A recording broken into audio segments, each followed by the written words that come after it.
I'm Delisa Dice with the American Heart Association. I'm the Design Director for Healthcare Solutions. I focus primarily on emergency care, also work cross-functionally and provide some training for our lay audience as well. And I'm Tracy Huckabee with Principal Technologies. PT designs and develops custom training solutions. And Delisa and I have worked together collaboratively since 2014 on a number of projects. Today we're going to talk about two in particular, and we'll get started. All right, so our session is about learning in the attention economy, but what is the attention economy? We like this photo because we think it does a good job of capturing this. We've all seen this while we're driving. We may be guilty of it. We can't wait for anything today, and part of the reason why is there's so much vying for our attention. We have social media, we have marketing, we have training, we have home, games. All on, all the time. That's right. Even to the potential harm of ourselves or others, we have to get it. But this applies to our learners too, and so if we want to develop effective training, we have to be able to grab their attention with the learning solutions we create.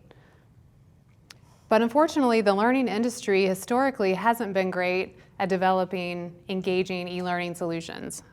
Yeah, you've never seen this, the bored guy. None of us have ever experienced that. I've been developing learning since 1995, believe it or not dating myself, and I've seen a lot of very bad e-learning. And sometimes it's less important than others. There are topics that if the training isn't successful, it's not a total waste. What if lives literally depended on having great learning design? So this is my daily challenge. We all joke, or a lot of times you hear people say, well, nobody's going to die. With the work we do at American Heart Association, somebody could die. So it's really important that we gain people's attention. The American Heart Association mission is to become a force for longer and healthier lives. So we do all sorts of things to bring that mission to life. One big piece that we do is research, cardiovascular research, and then we bring that science to life as statements and guidelines that get to the clinical, to the bedside, and care for the patients. So to be able to do that, we deliver training in multiple different mechanisms to meet the needs of our audience. So we do instructor-led classroom training. We also do blended learning, so they take all the cognitive portion online, and then they come in and meet with an instructor to test out their skills. We also have a fully automated solution that we have in the healthcare arena, where a technology station does all of the cognitive training with them, and then it provides quarterly training on their skills. So all of these guidelines and our courses come out on kind of a regular schedule that typically has been anywhere from 1 year to 5 years. But what happens, what if something comes out in between these guideline cycles that's really important that we need to get to the bedside immediately? So this happened a few years ago. A very important scientific statement came out, and the research from that statement showed that we could save approximately 500,000 more lives if healthcare providers both in and pre-hospital were providing higher quality CPR and resuscitation care. So leadership came and said, how can we make this important? How can we get people's attention? And by the way, here's some grant funding. Go and see what you can create to get their attention. So what was born from that was what we call the CPR Throwdown. These were live challenge events. This one that you're seeing was for our EMS audience. So we would take these around to different healthcare conferences and allow the providers to actually compete against, challenge one another, different teams, but also, as you can see, the screen in the background is we actually have technology today that provides real-time feedback on their CPR performance. So the system itself actually coaches them to improve as they're doing this challenge event.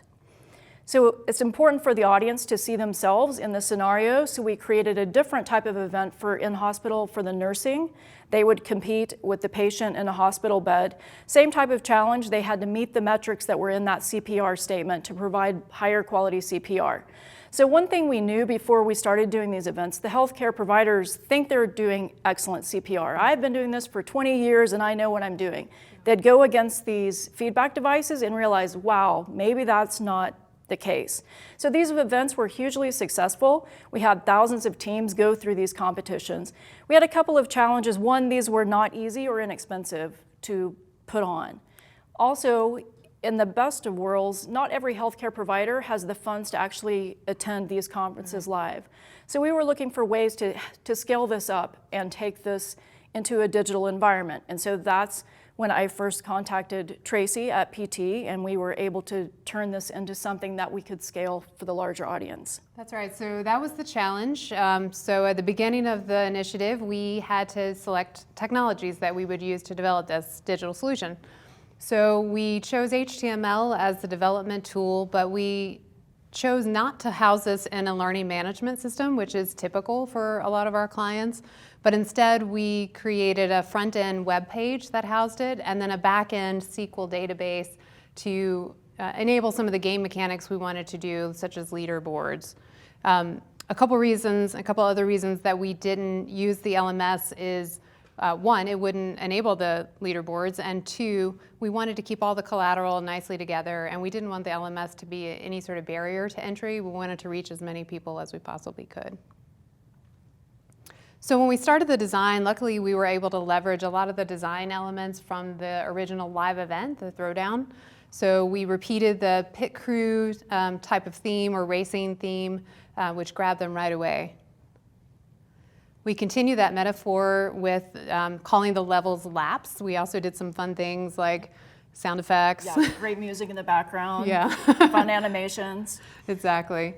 But another thing we did to hold their attention is to break the content down. It's a lot of content. The guidelines covered a lot of content, but to break it and distill it into 3 bite-sized pieces. So the first one being compressions on the chest, and the second lap being ventilation or giving breathing, and then the third giving feedback to another team member who was performing those activities. We also gave the learners an element of choice, so they could either choose to go through a quick prep training, which consisted of 5 micro videos, or they could jump right into the game and start playing.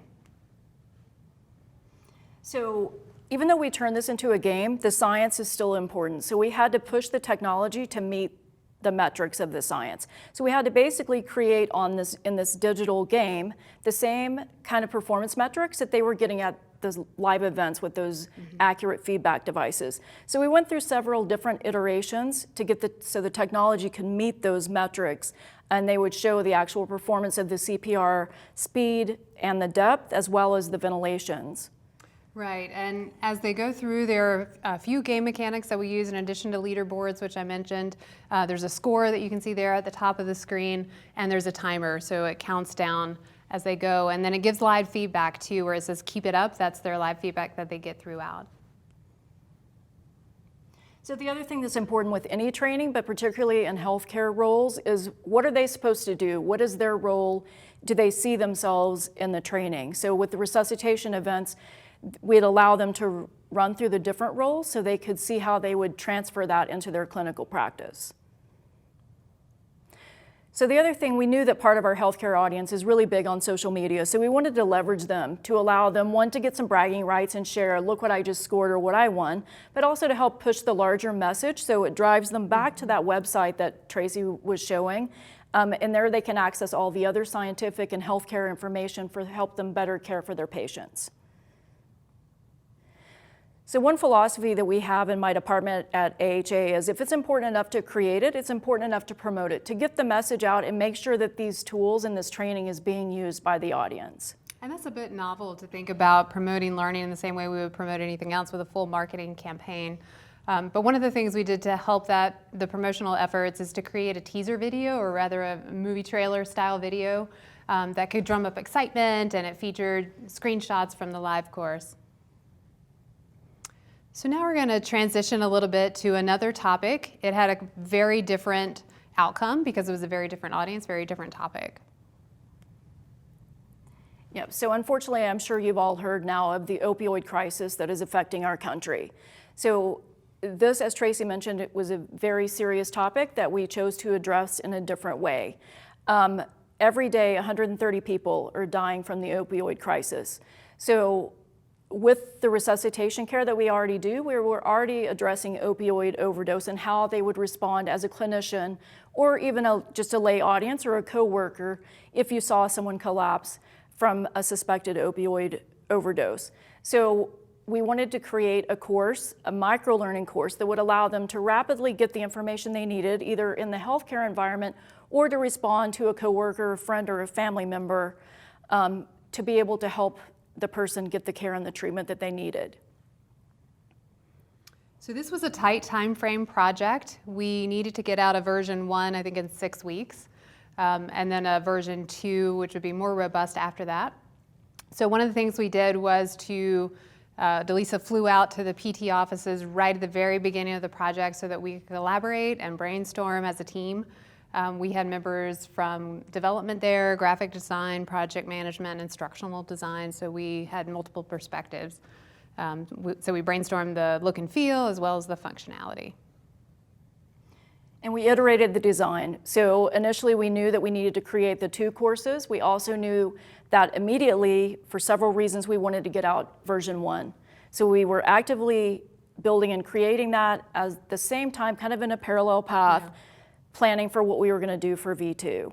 And the technologies we used in this solution for version 1, we used Articulate Storyline, which is a rapid development tool. And then for version 2, we used Pure HTML, which allowed us to have a fully responsive solution and with more WCAG compliant accessibility features. But both solutions were accessible and met the WCAG compliance guidelines. So we wanted, again, to create an engaging front door to the course. We chose to do these icons and allow them to see the way that they would work through the course in kind of this circular versus a linear kind of menu. We also use the AHA branding. You can see the AHA heart and torch in the center, and that with the percentage showing them where they're at, how much they have left to complete the entire course. We wanted to have a lot of variety in the interactions, even though we had a bit of a constraint with the WCAG compliant guidelines. So we created over 20 different interactions. As you can see, the image here on the left is what the menu adjusted to automatically on screen. So we went from the spiral menu to the more linear menu. Every single interaction, every single screen does that, so it optimizes for mobile. We also created some custom illustrations, which we then animated and turned into videos demonstrating the most important processes. So in this course with this content, it was showing administration of Narcan during an overdose in 4 different ways. We also were able to bring actual patient cases to life in this course. So for the healthcare provider course, we have 3 different patient scenarios that the healthcare provider then interacts in the way that they can show what they would delineate or what's important for this particular patient's care. One of those cases then actually also James presents as a coworker in the lay case, so it shows them again how they would respond to be able to help him from the overdose, the immediate help, as well as helping support him as he's dealing with his opioid use disorder. And the case studies allowed us to bring in some narrative as well, so we could talk about some of the patient personas that were most likely to have overdoses. So one thing that's always important, especially for the healthcare audience, is to make it relevant for them. Show them how it affects their clinical practice and what they can do. We also use it as a call to action for the lay audience. Basically, again, you can do something. How can you help? So again, this topic is very important, so we want to make sure that it gets leverage behind it. So in addition to all the marketing, advertising, PR, social media work we're doing, we're actively partnering and working with government groups to help push this training out to get it to the audience that need it the most. And this initiative will also have a promotional teaser video to help with those efforts.